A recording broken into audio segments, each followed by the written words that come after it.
Something was wrong the second the gate locked behind my truck. Not confusing wrong, not inconvenient wrong, calculated wrong, and whatever controlled it was already pretending I didn't belong. I had been gone just under 3 years. Long contracts overseas will do that to you, stretch time until home feels theoretical. I remembered the road exactly as it had always been, cracked asphalt, trees leaning inward, no signs, no barriers. A place where nobody locked anything because there was nothing to protect except quiet. What sat in front of me now looked like it had been borrowed from a private compound. Thick steel arms. A keypad mounted on fresh concrete. 4 cameras angled toward my windshield like witnesses waiting to testify. I stopped short and killed the engine. The silence felt staged. Even the wind sounded muted, like it had learned not to interfere. A red sign bolted to the fence read Private Community Authorized Access Only. That sign was new. So was the fence. So was the feeling in my stomach telling me this wasn't about safety. A man stepped out of a narrow booth to my right. His uniform was clean, fitted, official, in a way that demanded compliance. He walked slowly, eyes on my hands, fingers brushing the radio clipped to his chest. A small lens blinked from the center of his vest. "Morning," he said. "Purpose of your visit?" "I'm going to my cabin," I answered. End of the road. Lakeside. He glanced at a tablet, tapped twice, then looked up with practiced neutrality. "I don't have clearance listed for that address." "There's never been clearance," I said. "My family owns it." It should have ended the conversation. It didn't even slow it down. He spoke into his radio without looking at me. Codes. A pause. A reply I couldn't hear. His posture changed. Subtle, but immediate. Like someone else had taken control of the situation. "Please stay in your vehicle," he said. "Someone will be out to speak with you." The gate behind him opened long enough to let through to golf carts moving fast. The woman in front stepped off before they fully stopped. She was polished, confident, smiling in a way that felt rehearsed. 2 men flanked her, phones already raised. Another woman circled behind me, recording openly. "I'm Elaine Mercer," she said, loud enough for the cameras. "Community administrator. You're attempting to enter restricted property." "I'm attempting to go home," I replied. Her smile tightened. "This area is under private management. Unauthorized access is considered a security issue." She said it like a verdict, not a statement. Like the outcome had already been decided. I laughed once, sharp and involuntary. "You put a gate on my land." The word land shifted her expression. Not anger. Calculation. She stepped half a pace closer, blocking my view of the road beyond. "We have binding documentation," she said. "If you believe there's been an error, you're welcome to dispute it through the proper process. And until then," I asked, "until then, access is denied."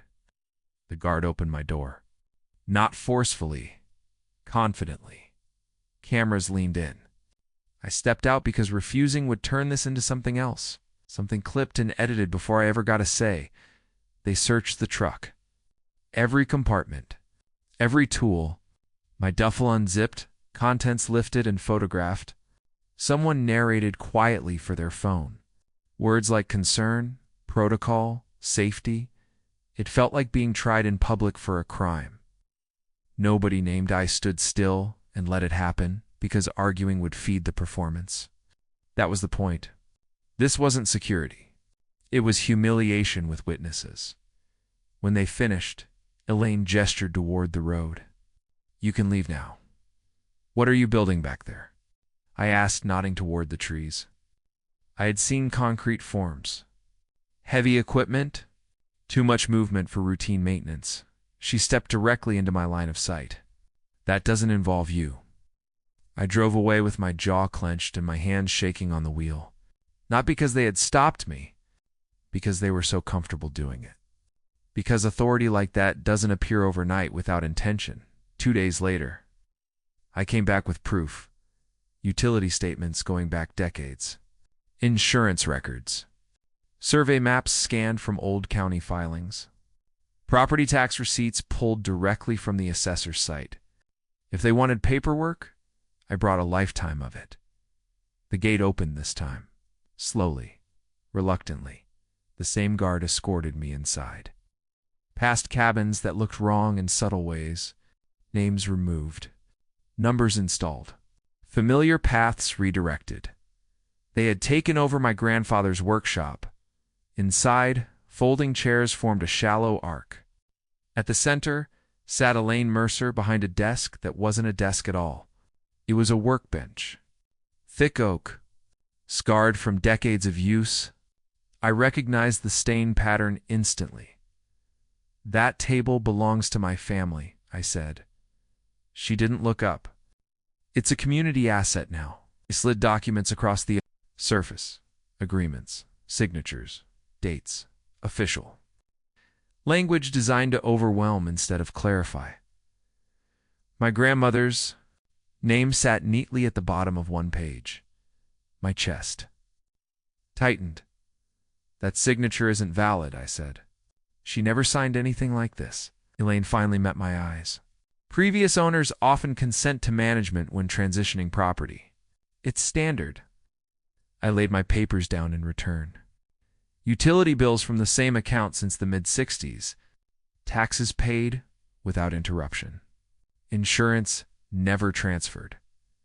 "If you manage this property," I asked calmly, "why am I still paying for everything?" Silence filled the room. One board member leaned forward, reading. Another frowned.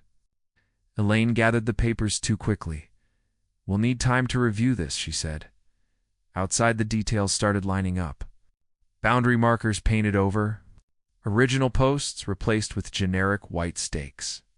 The mailbox that once carried my family name stripped down to a number at the gate.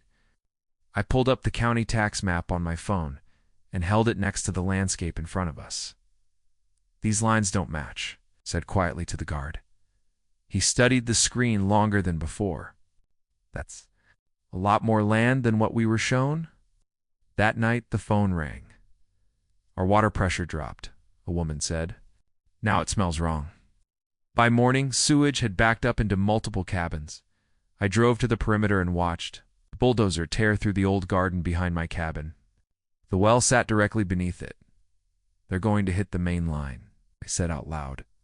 They did. I called Elaine and offered to fix it. I knew the system. I had helped maintain it for years. She refused. Liability, insurance, protocol.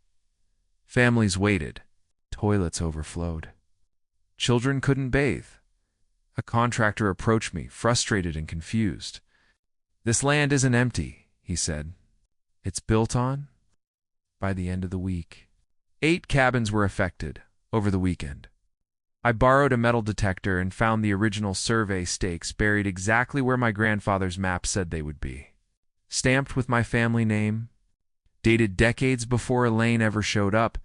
That night, under a desk lamp, I reread her agreement. The date froze me. It had been signed weeks after my grandmother died. The injustice wasn't loud. It was surgical. Because if she forged that signature, then the gate, the cameras, the sewage, all of it wasn't mismanagement. It was theft, dressed up as authority. The next morning, the smell hit before the phone rang. It was sharp, sour, unmistakable. The kind of smell that doesn't belong outdoors, especially not near a lake. When my phone lit up, I already knew what the voice on the other end was going to say. "It's worse," the woman said. Her name was Claire. Cabin near the bend. The toilet backed up overnight. "My kids can't use the bathroom. I don't know what to do." I sat on the edge of the bed, staring at the wall. This wasn't inconvenience anymore. This was a health issue. And it was spreading. By mid-morning. I'd gotten 4 more calls. Different voices. Same panic. Water pressure gone. Drains gurgling. A smell creeping into kitchens and hallways.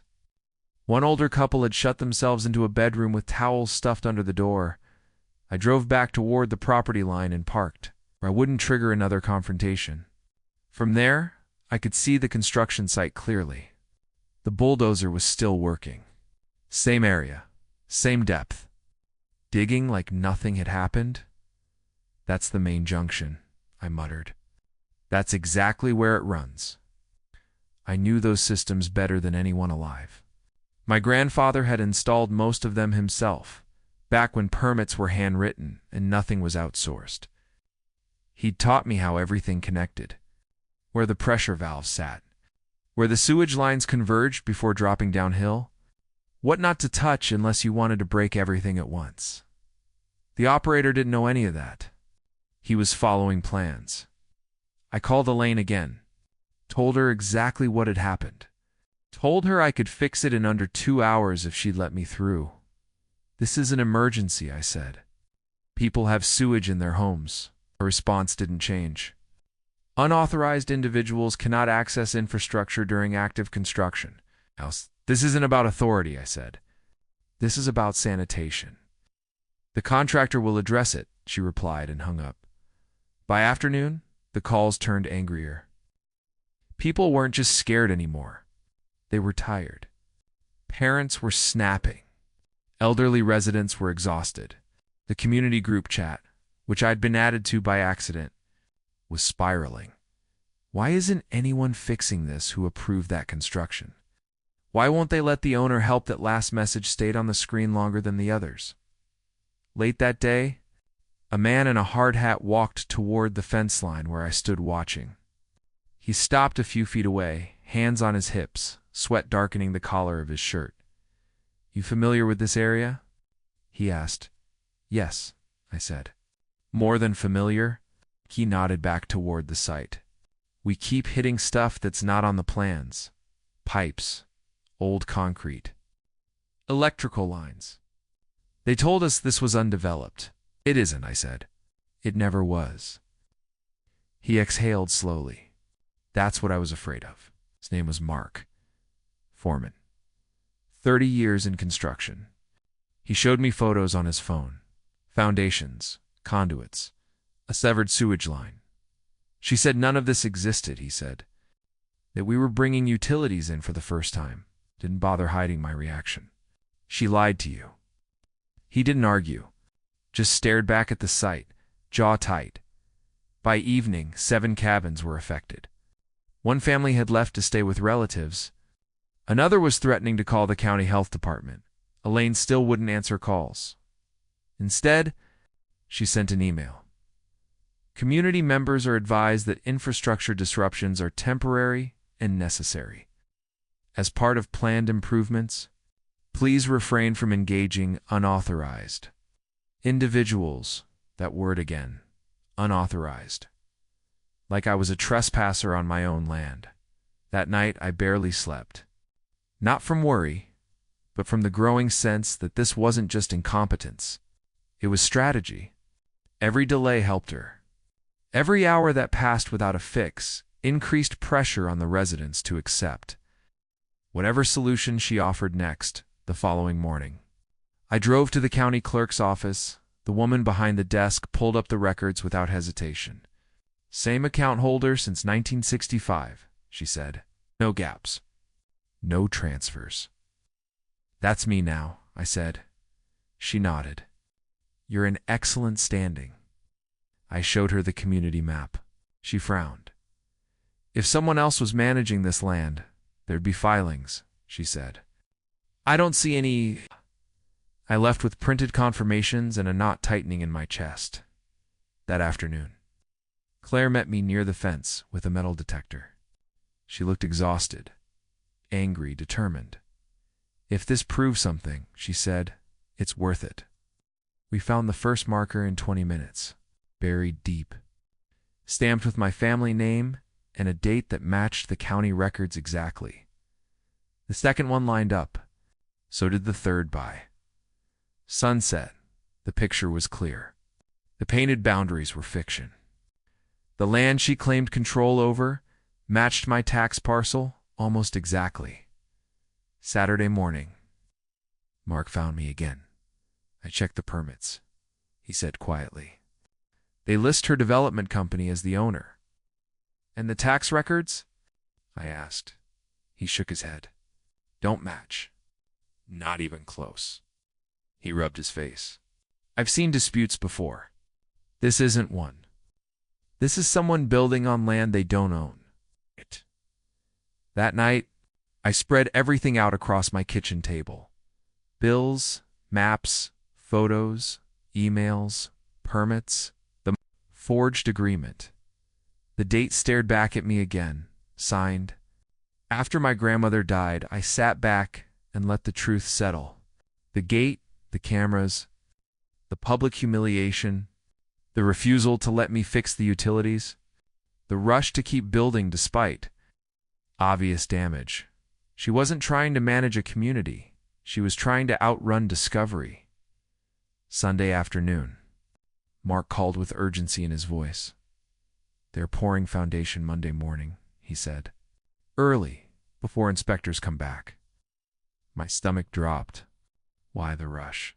He hesitated. Once that concrete goes down, you can't see what's underneath. Whatever we broke disappears. The pieces locked into place. She's trying to bury the evidence, I said. Yes, he replied. And she's paying overtime to do it. By nightfall, the sewage problem had hit 8 cabins. Kids were staying with neighbors. Elderly residents were packing bags. Elaine still wouldn't budge. I stood at the edge of the property, looking at the site lit by temporary floodlights. Forms were already set, trucks staged nearby. If the concrete poured, everything changed. Because once the ground was sealed, the damage would look old. The theft would look legitimate. And the truth would stay buried. I wasn't angry anymore. I was focused. And for the first time since the gate closed behind me, I knew exactly what had to happen next. Concrete trucks were already lined up when I arrived. Engines idling. Drums turning slowly. The kind of sound that tells you something permanent is about to happen, whether it should or not. It was just past dawn, the sky still gray, light barely cutting through the trees. The timing wasn't accidental. It never is when someone is trying to move faster than oversight. Elaine Mercer stood near the site with a clipboard tucked under her arm, speaking to the foreman like everything was proceeding exactly as planned. No hesitation. No concern. Not even a glance toward the cabins still dealing with sewage problems she had refused to fix. I didn't walk in shouting. I didn't argue. I parked, stepped out, and waited. 5 minutes later, a county vehicle pulled in behind me. Elaine noticed that. Her posture changed immediately. The confident administrator stiffened just enough to give herself away. She watched as Pete Alvarez, county surveyor, stepped out with a hard case in one hand and official papers in the other. "What's this?" she asked, already annoyed. Pete didn't answer her. He walked straight to me. "You ready?" he asked. I nodded. Elaine stepped forward. "This is an active construction site. Any inspection needs to be scheduled." Pete finally looked at her. "This inspection is happening now." He opened the case and began setting GPS markers into the soil, ignoring her protests. Workers slowed. Conversations stopped. A few residents had gathered behind the fence, drawn by the tension they'd been living inside for days. Elaine tried again. "We have valid permits." Pete didn't argue. He simply compared coordinates. Then he stood up. "According to county records," he said, voice calm but loud enough for everyone to hear, "this entire parcel belongs to the same tax account holder. Has since the mid-60s, murmurs rippled through the crowd. All cabins. The lake. Access roads. Construction zone included." Elaine laughed sharply. "That's impossible." Pete turned his tablet toward her. "It's documented." She looked at the screen longer than she meant to. "You can't stop this," she said, voice tightening. "We've invested hundreds of thousands here." "You invested in land you don't own?" Pete replied. That was when he posted the notice. Stop. Work order. Bright. Official. Final. The concrete trucks shut down one by one. The foreman exhaled like someone who'd been holding his breath for weeks. "We're done," he said to his crew. Pack it up. Elaine didn't yell. She didn't cry. She went straight to her trailer and came back with a laptop. Fingers moving too fast, deleting files in plain sight. Too late, Mark stepped forward. I documented everything, he said. Photos, damage reports, copies of permits. Residents closed in now, Claire, the older couple. Parents who hadn't slept properly in days. Someone asked the question everyone was thinking. How did you even form an HOA without the owner? Elaine opened her mouth, closed it. Pete spoke instead. Because the agreement she used isn't valid. He held up the paper. It's dated after the supposed signer passed away. That landed harder than shouting ever could. Elaine's authority didn't collapse loudly. It deflated. Security badges meant nothing. Clipboards meant nothing. Cameras meant nothing. Facts did. By noon, county officials had arrived. By afternoon, the sheriff. Elaine was escorted away quietly, still insisting there had been a misunderstanding. There hadn't. Repairs began that same day. Mark's crew fixed what they'd broken under my direction. Water pressure returned. Sewage cleared. Kids laughed again when toilets flushed like they were supposed to. No speeches. No applause. Just relief. 6 months later, the gate was gone. The fence removed. The workshop restored.